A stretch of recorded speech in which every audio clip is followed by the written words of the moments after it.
정부가 향후 5년 동안의 나라 살림 방향을 확정했습니다. 문재인 정부 때 확장 재정 기조를 내년부터는 긴축 재정으로 전환하고 나라비 증가폭은 3분의 1 수준으로 줄이기로 했습니다.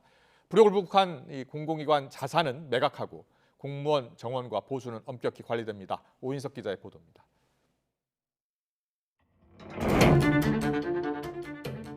코로나19 대응 등으로 지난 문재인 정부 5년간 나라빚은 416조 원이 증가했습니다. 올해 기준 국가 채무는 1,000조 원을 넘어 1,100조 원 수준으로 급증했고 확장적 재정 운영 여파로 재정 적자는 해마다 100조 원 안팎으로 늘었습니다. 대규모 재정 수지 적자가 고착화하며 나라빚이 급증해 향후 나라 살림의 지속 가능성이 위협받을 수 있다는 게 정부 판단입니다. 이에 따라 정부는 재정 운영 기조를 확장해서 내년부터는 긴축으로 전환하기로 했습니다. 먼저 실질적인 나라 살림을 반영하는 관리 재정 수지 적자를 올해 GDP 대비 마이너스 5%에서 내년엔 마이너스 3% 이내로 축소하기로 했습니다. 나라빚 증가폭도 3분의 1 수준으로 축소됩니다. 지난 5년간 14%포인트 이상 늘어난 국가 채무 비율 증가폭을 향후 5년간 5에서 6%포인트로 낮추기로 했습니다.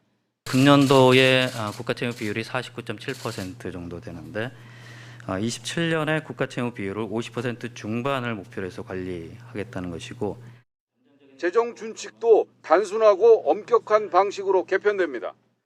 관리 지표를 국민연금 등이 포함된 통합재정 수지에서 관리재정 수지로 바꾸고 복잡한 곱셈식이 아닌 단순하고 이해하기 쉽게 변경됩니다. 또 법 개정 뒤 바로 적용하기로 했습니다. 정부는 강력한 지출 구조 조정도 실시하겠다고 밝혔습니다. 22년도에 1,200개 정도의 민간 보조 사업이 있는데 3분의 1 정도에 해당되는 440개 사업을 점검했고 한 200개 넘는 사업에 대해서 폐지 또는 감축하는 방향으로 내년도 예산을 편성할 겁니다. 또 공공기관이 보유한 컨벤션 시설과 홍보관, 골프장과 콘도 회원권 등 불효불급한 자산은 매각해 투자와 취약계층 지원에 투입됩니다.